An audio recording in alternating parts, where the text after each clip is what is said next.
Somos Luis Velázquez y Eduardo Porcarelli. Los invitamos a que nos acompañen todos los viernes a las 9 de la mañana en El Séptimo Laberinto. Un viaje por los confines de nuestro mundo interior y exterior. Ciencia, filosofía y esoterismo por lavisiónradio.net. Información que va contigo. El Séptimo Laberinto. En la mañana de hoy tenemos nada más y nada menos uno de los invitados preferidos de Séptimo Laberinto, que es el doctor Enrique Ali González Odorgosti, con quien conversaremos acerca de creyentes y ateos. ¿Por qué creer? El doctor Odorgosti es sociólogo de la Universidad Central de Venezuela, doctor en Ciencias Sociales de la misma universidad, estudios en el Instituto de Teología para Religiosos de la Universidad Pontificia Salesiana de Roma. Tiene un programa avanzado de estudios de teología en la Universidad Católica Andrés Bello, maestría en Historia de América Contemporánea de la Universidad Central de Venezuela, especialista en Administración de los Servicios Culturales, profesor de religiones comparadas y profesor de Antropología de lo Sagrado y de Religiones Comparadas. Muy buenos días, Enrique, ¿cómo has estado? Gracias por estar con nosotros. Muy buenos días, Luis. Muchísimos saludos. Muchísimas gracias por invitarme. Para mí es un placer y un honor estar con ustedes en su programa. Y espero que, bueno, Eduardo luego pueda conectarse porque hace un buen dúo. Sí, esa para mí es fundamental que él esté acá conmigo. Hacemos una pareja impresionante. Muy bueno. Impresionante, muy buena. Pero bueno, vamos a comenzar y este es un tema demasiado apasionante realmente y a veces que el ser humano se pregunta ¿por qué creer? ¿Debo creer? ¿Qué es creer exactamente? Y la otra pregunta que uno a veces se hace es ¿en qué creen los que no creen? Interesantes preguntas.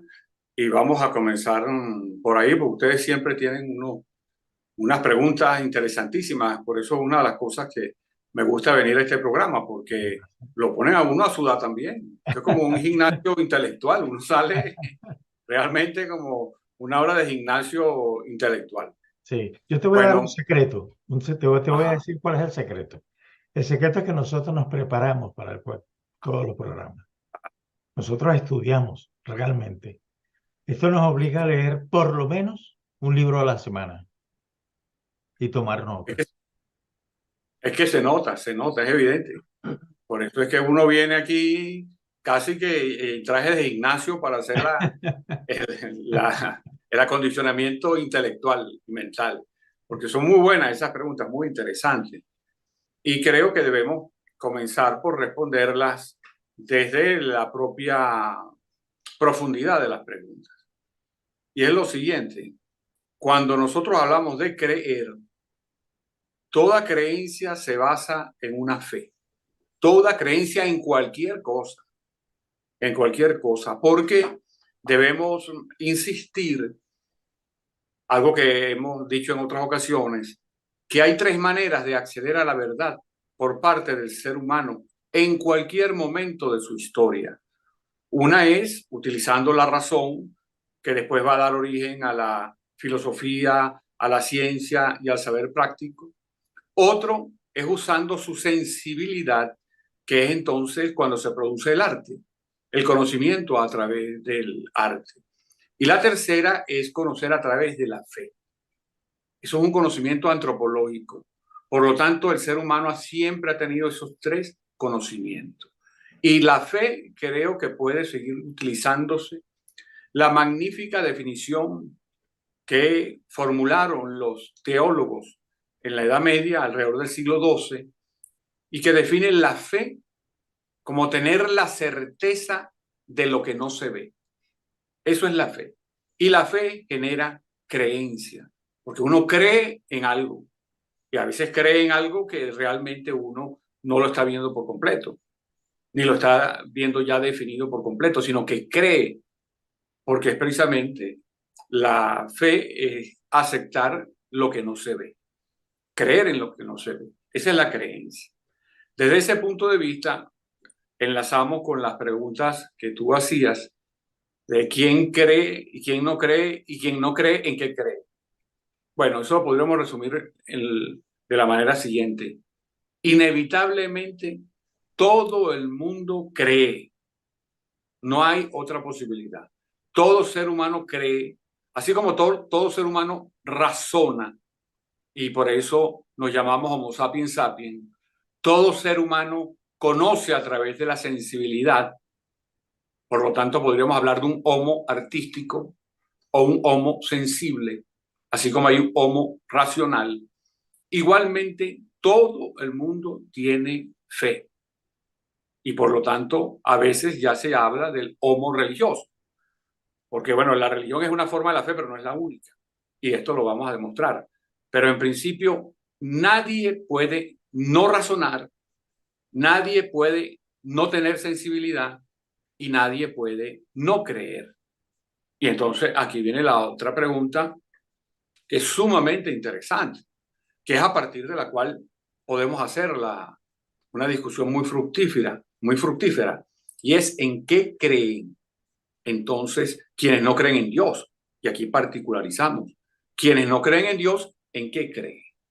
Bueno, aquí pienso que es necesario dar algunos ejemplos de la presencia de la fe. Por ejemplo, en el caso tuyo, que tienes tanta formación como economista, porque has estudiado eso y también has estudiado la política internacional, voy a colocar dos ejemplos que tienen que ver con tu profesión.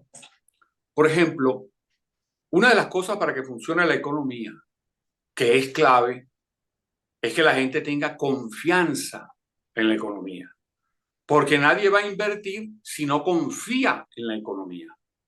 Nadie va a dejar su dinero en el banco si no confía en los bancos. Y entonces vamos a analizar la palabra confiar. Confiar realmente son dos palabras. Con, que viene conjunto, y fiar, que viene de fe. Por lo tanto, confiar es tener una fe conjunta.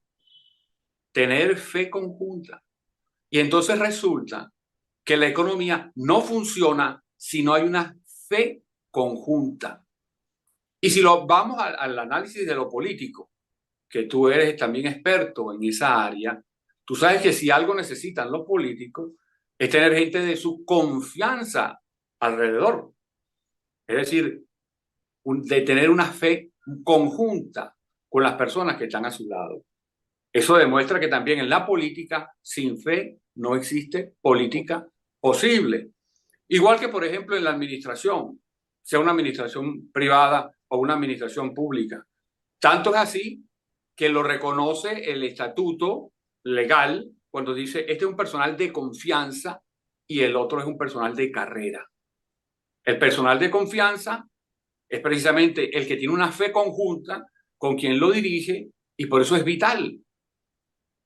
Y por ejemplo, si para ir ya a un cuarto ejemplo que es todavía más gráfico, aquellos organismos cuyo oficio tiene que ver con la vida o muerte diaria de las personas, como puede ser la policía, como pueden ser los bomberos, que ellos todos los días, o el ejército, las Fuerzas Armadas, arriesgan su vida y por lo tanto tienen que tener mucha confianza entre ellos. Imagínense un camión de bomberos, donde vayan 10 bomberos y todos se odian, o ninguno le habla al otro. ¿Ustedes se imaginan el riesgo que están corriendo? Porque si no tienen confianza, es decir, si no hay fe mutua, no puede haber ni siquiera los bomberos. Por lo tanto, la fe es algo consustancial a la sociedad. No existe sociedad sin fe. Ahora viene la pregunta, ¿hacia dónde se canaliza esa fe? Aquí estamos hablando de fe puntuales, la fe en la economía, la fe en la política, la fe en los otros bomberos, la fe en los encargados de la administración pública que trabajan con el jefe. Exacto, son fe con parciales. Pero hay un momento en que la fe se desarrolla completamente en el único ámbito donde puede desarrollarse completamente, que es en la religión. ¿Por qué? Porque ya aquí la fe se vincula tanto a lo trascendente como a lo inmanente. Esa sería, digamos, la manifestación del campo total de la fe. Pero no podemos olvidar los otros campos, porque eso, por ejemplo, va a generar un conjunto de problemas para la sociedad, porque está demostrado, primero, que el pensamiento más antiguo es el pensamiento religioso, que tiene por lo menos, con datos arqueológicos encontrados en Palestina, desde hace 90.000 años ya habían prácticas religiosas. Entonces estamos hablando de un pensamiento de 90.000 años, mientras el pensamiento filosófico tiene menos de 3.000 años, entendiendo el pensamiento filosófico que nos viene de Grecia. Entonces, desde el punto de vista histórico, cualquiera podría rápidamente decir, un pensamiento que tiene 90.000 años, y no solamente que sigue vivo, sino que sigue vivito y coleando y dirigiendo a la sociedad. Ese es un pensamiento realmente hipercomplejo. Es un pensamiento que hay que tener en cuenta. Y además, nosotros, por ejemplo, hicimos un ejercicio de las 22 civilizaciones grandes, muy conocidas, surgidas hace aproximadamente 5.000 años antes de Cristo, es decir, hace 7.000 años, en todo el mundo. La China, la India, la maya, la azteca, etcétera, la tolteca, que es incluso más vieja, etcétera. Todas, 22 civilizaciones. Todas, pero absolutamente todas, estaban vinculadas y vertebradas con una religión. Absolutamente vertebradas. Por lo tanto, una sociedad se vertebra a través de la religión. No hay otra manera. Ahora entonces, aquí van a suceder otros fenómenos nuevos de los cuales podemos hablar, pero estamos simplemente introduciendo el tema para que veamos la importancia de la religión. Y otra cosa que quería decir en relación al título, por ejemplo, del programa, que ahí se colocan dos elementos y habría que colocar un tercero. Ahí se habla de ateos y se habla de creyentes, pero también hay que hablar de agnósticos, o lo que hoy se llama del indiferentismo religioso. Es decir, tres maneras distintas de ver el hecho ya religioso, incluso de ver la relación con lo divino, que aunque nosotros definimos lo divino como Dios, pero eso no es, digamos, totalmente así, porque hay otras religiones en donde la definición de lo divino no pasa por la definición de Dios, sino que hay religiones ateas trascendentes, pero hay religiones ateas, como es el caso del budismo. Pero entonces podríamos tener tres visiones. La de los ateos, que fíjense, creen que Dios no existe, porque no lo han podido demostrar. Además, ni lo han podido demostrar, ni pueden desde el punto de vista lógico demostrarlo.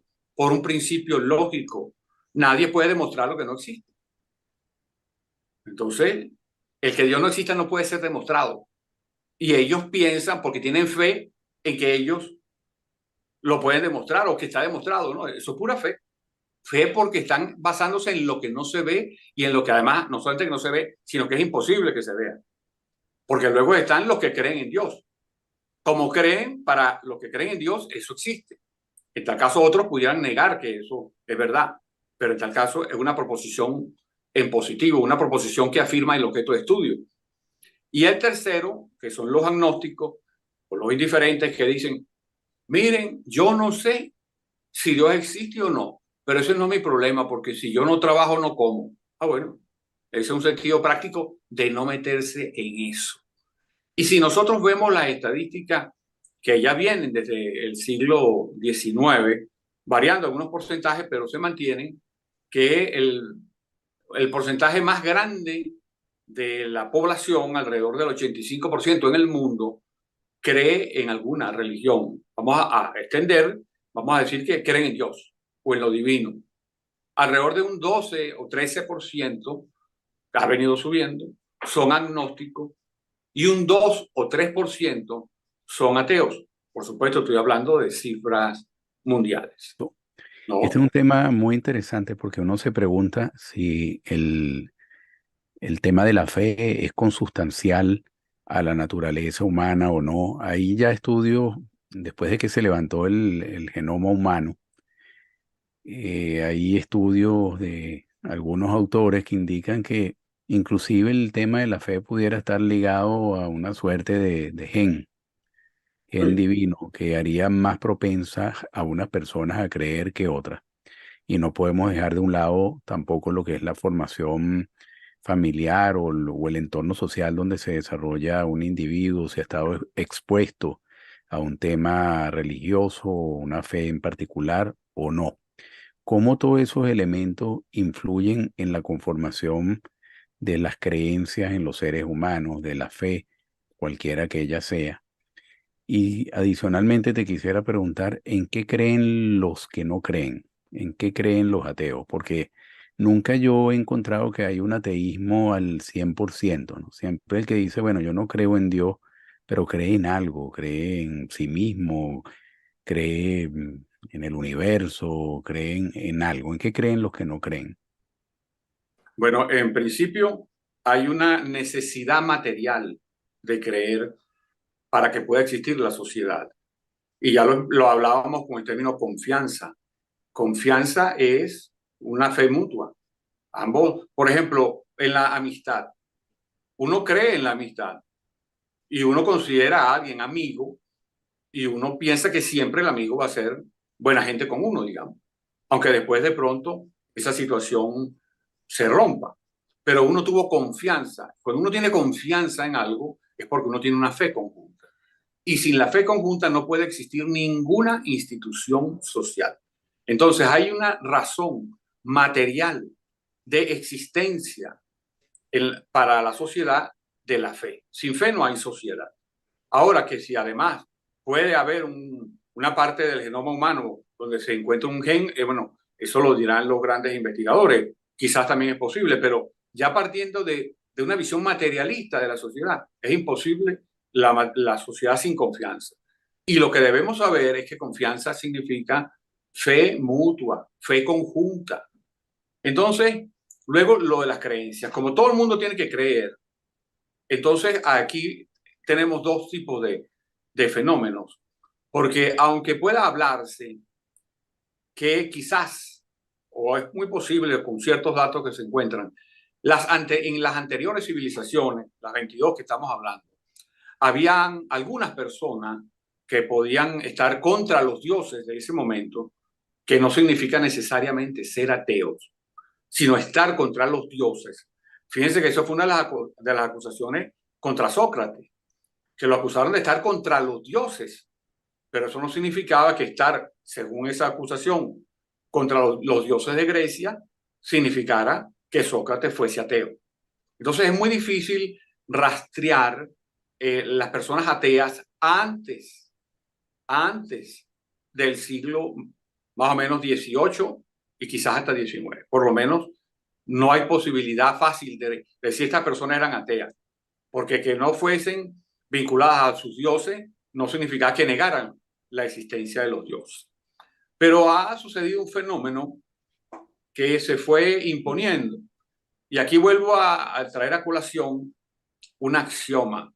De las tres formas de saber del ser humano, basadas en la razón, en la sensibilidad y en la fe, cada forma de saber debe ser autónoma para desarrollarse por completo. Porque si una intenta dominar a las otras, se empobrece cada una y se empobrece a la sociedad. ¿Qué ha sucedido? Bueno, antes de eso, antes del siglo XVIII y especialmente el XIX, a veces las religiones que le daban cuerpos a las sociedades trataban de controlar los pensamientos que fuesen ajenos a ella, es decir, producto solo de la razón o producto solo de lo sensible. Y ya tenemos entonces cómo fueron se dieron dificultades que en tal caso empobrecían a la sociedad porque un tipo de saber se quería imponer sobre los otros. Bueno, se volteó la tortilla en el sentido del siglo finales del XVIII y el XIX, especialmente el hito que cambió la historia de no solamente de las religiones, la historia de la humanidad, y no la cambió para bien, es la Revolución Francesa. Ahí se dio el cambio. Ahí se dio el cambio. Eso lo pudiéramos discutir en otro momento, pero fíjense el cambio cuál se da. Cuando se va dando la Revolución Francesa, que todo el mundo a veces se llena la boca como si fuera una garga y dice, no, libertad, igualdad y fraternidad. Una cosa es la propaganda y otra cosa era lo real. Porque recordemos que ellos hicieron el último genocidio del siglo XVIII, que fue matar a todos los católicos de la región de la Vendée, simplemente por ser católicos.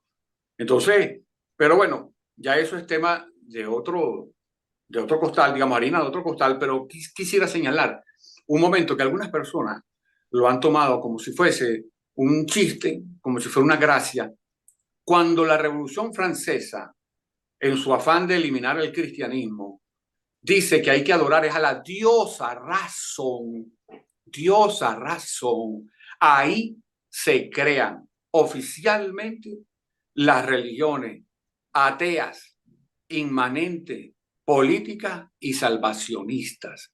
Y fíjense qué es lo que sucede.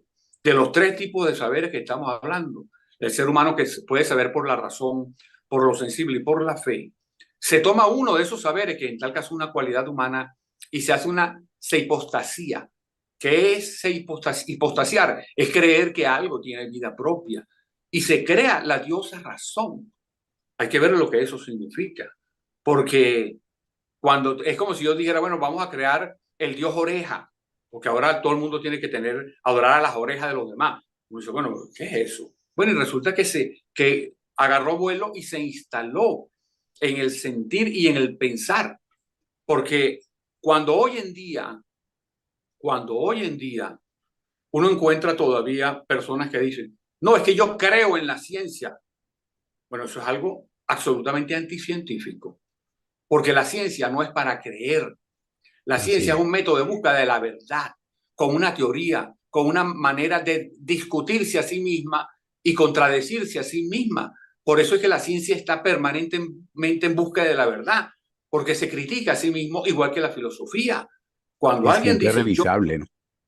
Exacto, siempre. Cuando alguien dice, yo creo en la ciencia, ya él convirtió a la ciencia en una religión atea. Y a convertirla en una religión atea que pudiera resultar, por ejemplo, para el siglo XVII eso era algo ni siquiera admisible desde el punto de vista de la ciencia ficción. Y sin embargo se hizo y se estableció. Y a partir de eso, de la diosa razón, de crear la diosa razón, que la ciencia se convierte en religión. Y cuando hablamos de la ciencia, después hablamos de la política. Porque fíjense ustedes, por ejemplo, de esa misma Revolución Francesa van a surgir el ala que después va a ser llamada por los ingleses liberal, porque el término liberal no es originario de los ingleses, sino de los españoles, que tenía otro significado, y los ingleses se lo quitan y por supuesto no dicen que el origen es español. Va a ser los liberales, van a estar por el positivismo que fue una de las primeras expresiones de la sociología del siglo XIX, va a ser muy claro. Dice, nosotros vamos a crear la religión positiva, porque hemos llegado a un estado de la humanidad que hay que crear la religión positiva, y lo hizo Comte. Y los significados de lo que Comte propuso en el siglo XIX aún están en el escudo de Brasil, en donde fue el país donde más influyó el positivismo en el siglo XIX. Si no estamos hablando de ocurrencias de alguien, no. Ahí se desarrolló la religión y que además mantuvo el mito. Así como, por ejemplo, yo como cristiano católico, yo digo, bueno, yo voy a esperar la segunda venida de Cristo. Quienes no son cristianos van a decir, bueno, ese es un mito de él, está bien. Yo respeto a lo que otro piensa de mí, porque eso es parte de la libertad. Ahora, imagínense que yo diga, y como cristiano católico y como cristiano en general, que estamos esperando la segunda venida de Cristo. Bueno, quien no es cristiano dice, bueno, pero es una locura de ellos. Ajá.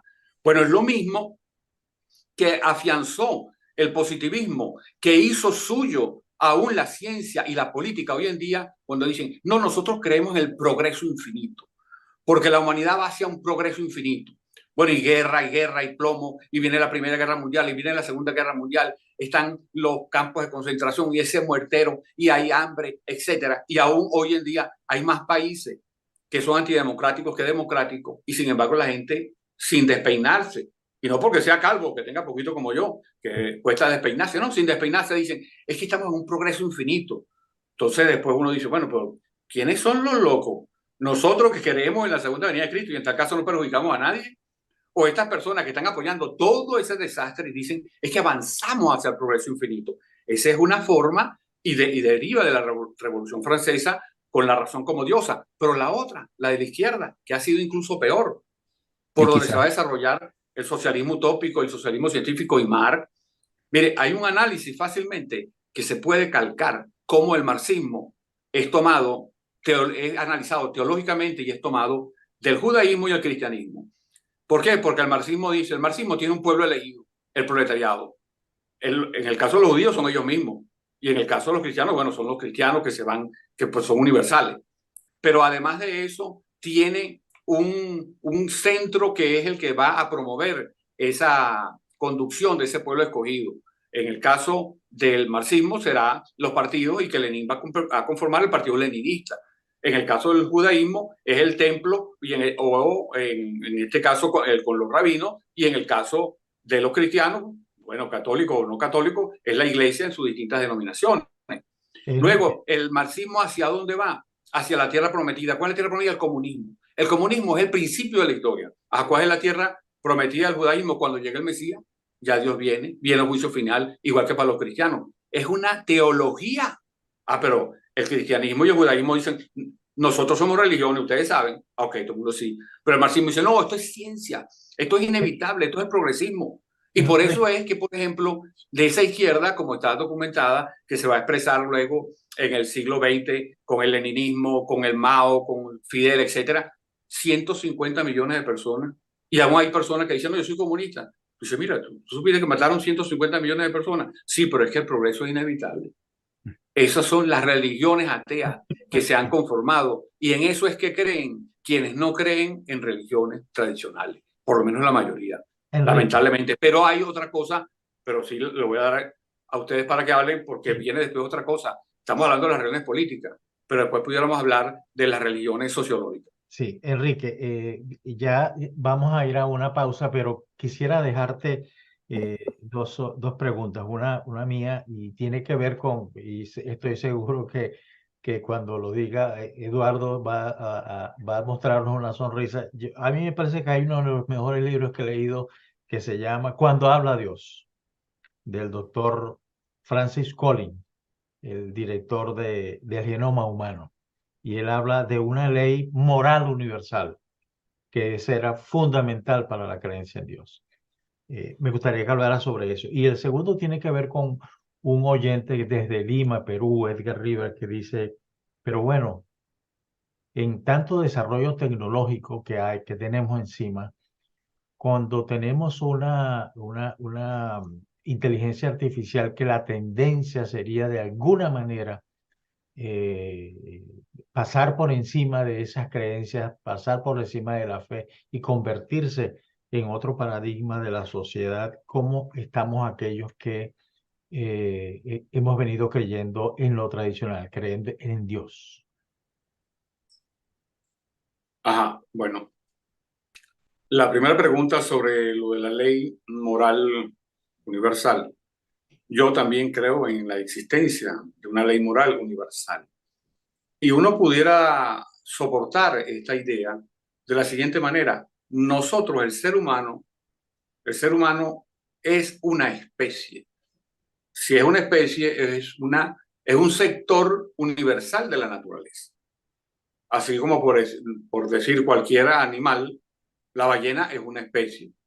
Y nosotros somos también una especie, las hormigas son una especie. Es decir, somos algo universal. Al ser algo universal, tenemos un comportamiento universal ante las cosas, aunque haya variaciones históricas. Y es por eso que se desarrolló ya con los pioneros que fueron los cronistas españoles en América. Se desarrolló desde el siglo XVI la antropología. La antropología se basa en una teoría de que todos somos seres humanos y por lo tanto tenemos cosas comunes, tenemos estructuras, primero físicas comunes, evidente. En cualquier ser humano, en cualquier parte normal, tiene dos orejas, una nariz, dos ojos, un par de cejas, etc. Y eso es universal. igualmente es universal el acceso a la razón, a la imaginación, a lo sensible y a la fe. Entonces es posible a partir de eso deducir que hay una ley moral universal, porque lo contrario sería difícil admitir, porque ¿cómo es posible que una sola especie tenga varios tipos de leyes morales universales? No, una especie universal debe tener una ley universal, así como tiene un cuerpo con una organización universal y una sociedad con un tipo de organización universal, aunque varíen históricamente. Yo comparto esa teoría, incluso creo que debería ser un axioma de la existencia de una ley moral universal. Luego, la pregunta que hacen desde Lima sobre la inteligencia artificial y sus posibles peligros, etcétera. Yo creo que, primero, que la inteligencia universal es algo creado por los humanos y que está procesando hasta 13 trillones de fuentes de información, algunas de las más avanzadas, está procesando muchísimo, pero es información producida por los seres humanos. En tal caso, siempre son un artefacto dirigido por los seres humanos. Plantear que van a suplantar al ser humano, realmente uno no ve cómo pudiera darse eso. Que lo creado supere al creador en el sentido de utilizarlo y convertirlo como en la famosa película de Terminator. Eso simplemente yo creo que es una estrategia de marketing que utilizan algunos, especialmente los que lo utilizan contra la religión. Y aquí me permito citar algo que sucedía mucho en los años 60. En los años 60, en los Estados Unidos, las peleas de boxeo más vistas eran las de los pesos pesados, era la atracción mundial por el peso pesado. Y siempre los campeones durante muchísimo tiempo, por lo menos en los años 60 era evidente, los campeones eran negros. Y entonces empezó a surgir una estrategia de marketing que llamaban la Esperanza Blanca. Entonces la Esperanza Blanca preparaban a un boxeador blanco y se enfrentaban al negro y el negro ganaba. Y así, eso era como una estrategia de marketing que ahora sí vamos con la Esperanza Blanca. Entonces aquí sí hay ahora. Ahora la esperanza es cómo destruir a la religión desde el punto de vista de la inteligencia artificial. Son esperanzas, vanas esperanzas además. Por cierto, antes que vayan a decir que uno está discriminando, 3 abuelos míos son blancos y uno negro, por si acaso. O sea, estoy hablando de mi familia, por si acaso. Luego, ¿qué creen? Entonces, bueno, algunos de los ateos, incluso ateos y no ateos, creen en las religiones políticas ateas salvacionistas provenientes del tronco que se origina en la Revolución Francesa, bien sea a través del liberalismo, que llega un momento que piensa en la mano invisible del mercado. Imagínense ustedes, la mano invisible. Ya el mercado con una mano invisible, o sea, los zombies, pues, o el fantasma, es el mismo lenguaje. ¿Y quién va a meter preso una mano invisible? Nadie. ¿Quién puede controlar una mano invisible? Nadie. Eso también es Y una menos si forma es de peluda, religión. ¿no? Y más si es peluda. Ahora, si es peluda, a lo mejor sí la ven, pero si es invisible totalmente. Ajá, entonces, eso es una discusión totalmente metafísica para utilizar como a veces comúnmente se utiliza el término. Y por el marxismo, igualito. Vamos hacia el progreso. Y Pol Pot mató a 1/3 de la población de Camboya y eso es el progreso infinito.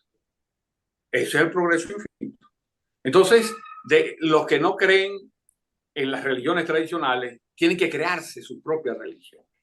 Algunos de los que estoy señalando son religiones políticas ateas, y los señalo porque son las más peligrosas, las que más han influido.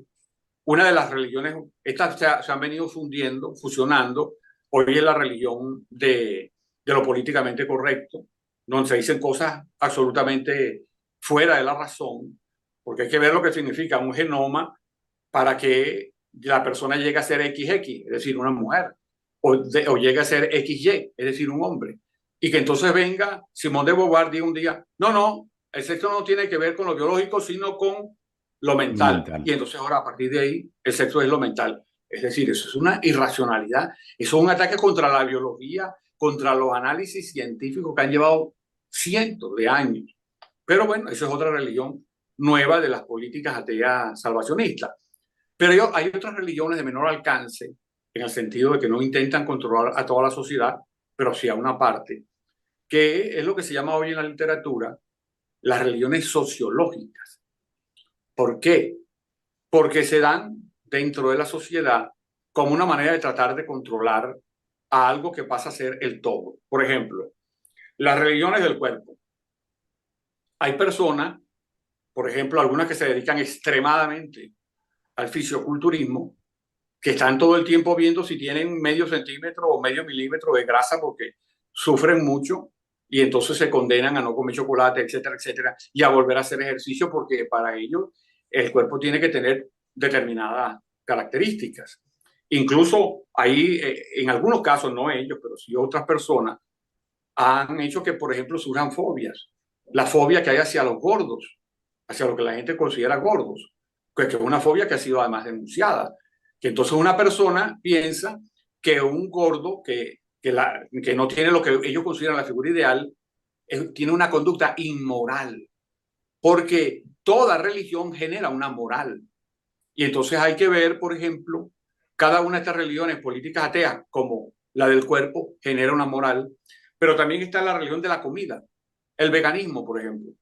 El veganismo es una religión que tiene variantes y que proviene de todos los esfuerzos de vegetarianismo, etcétera, que además se vinculan igualito a una proposición moral. Yo me acuerdo de una discusión que tuve en un foro que terminó, por supuesto, después de mi respuesta abruptamente, cuando alguien decía que ser vegetariano era una condición moral superior porque no había que matar a los animales. Y entonces yo le pregunté, mire, ¿y usted sabe quién fue el vegetariano más famoso del siglo XX? Enseguida responde, Gandhi, no Hitler. Porque Hitler era vegetariano. Entonces, por supuesto, a partir de ahí ya las cosas hubo una interrupción brusca, que no necesitamos dar detalles. Pero las personas van creando sus religiones, o por ejemplo, como cierta parte del ecologismo, porque hay que diferenciar el ecologismo científico del ecologismo como religión. Por ejemplo, el ecologismo como religión, cierta parte que incluso llega a llamar a la tierra Gaia, como lo llaman los filósofos, y la llaman madre. Bueno, imagínense, la madre tierra. Entonces ya tú estás hablando de la madre que nos parió a todos. Por supuesto, eso es una religión, evidentísima. Y entonces, y en tal caso, si te vas a religiones comparadas, tú tendrías que decirle, bueno, pero si la tierra nos parió a nosotros, al universo lo parieron otras, o a cada planeta lo parió cada quien, o quién parió a los planetas.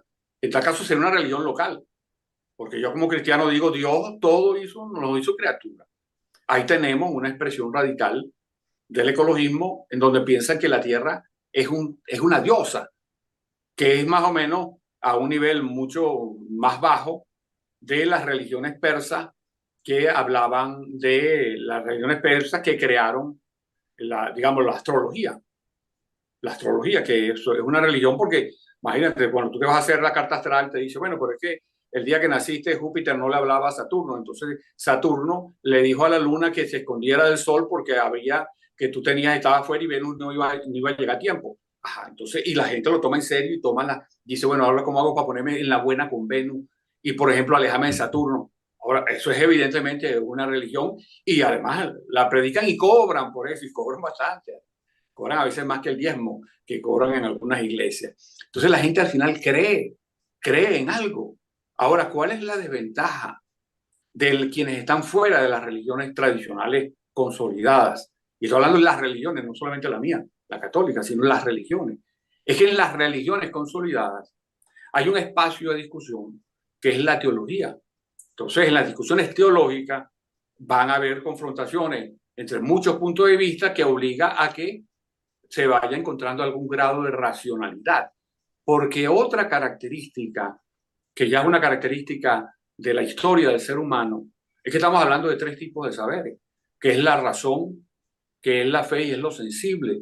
Ahora, esos tres saberes tienen que estar equilibrados, tienen que tener una relación de crecimiento, porque si se llega a uno solo, ese saber se vuelve absoluto y al ser absoluto desconoce el resto de lo real y pueden convertirse o pueden generar acciones negativas y autoritarias para el resto de la sociedad. Por eso es que, digamos, hay que actuar equilibrado. Hay que tener una visión desde la filosofía, desde la ciencia, desde el arte, desde la religión, desde el saber práctico, para uno tener más o menos, intentar tener una posición más comprensiva de la diversidad de lo real.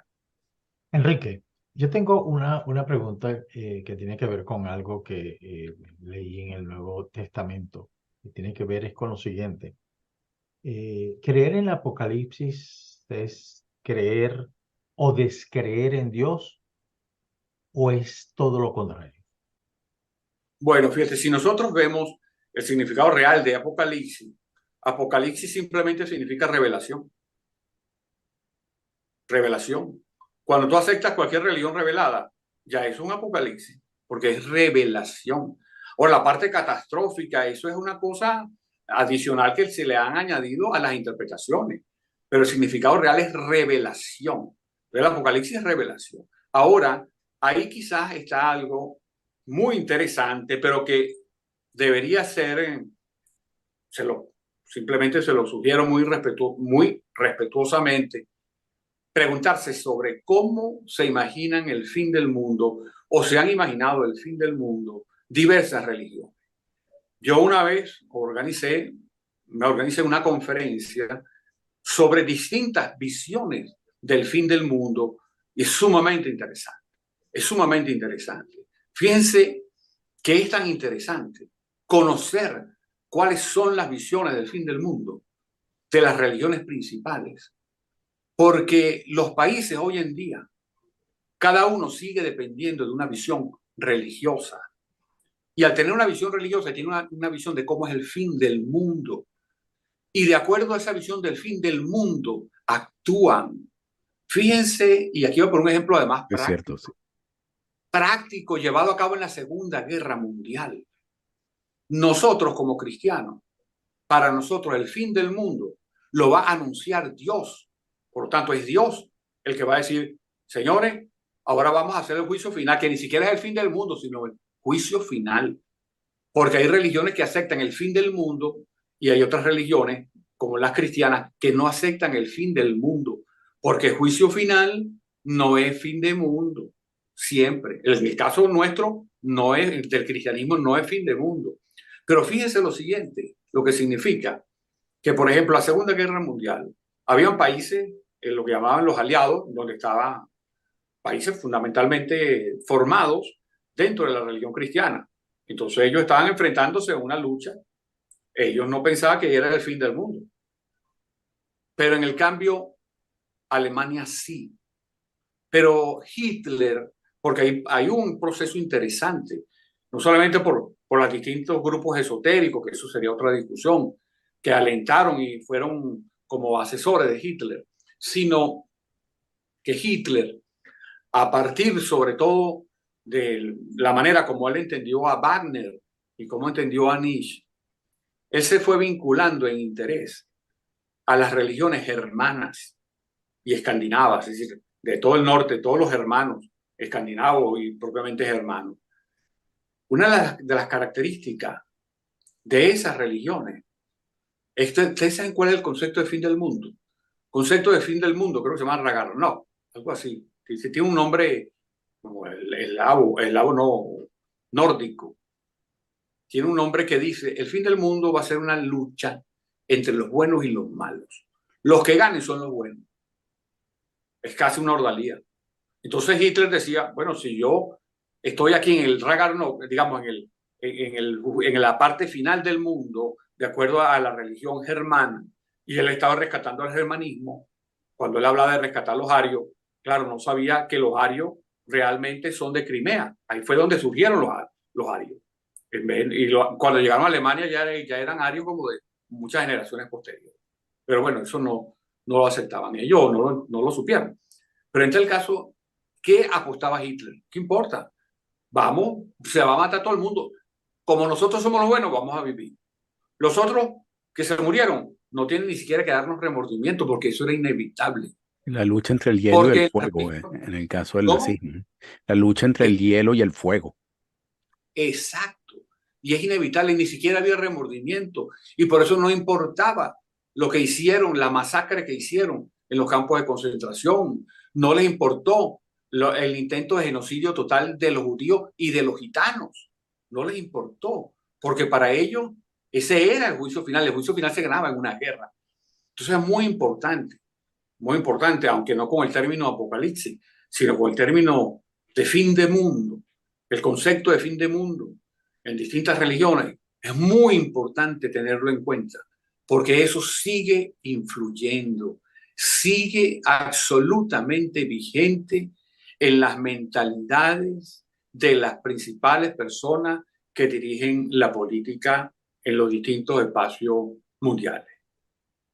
Hay dos premisas, Enrique, vinculadas con la ciencia. Creo que una de ellas la hizo Carl Sagan, la otra no recuerdo quién, pero dice grandes aseveraciones requieren de grandes pruebas.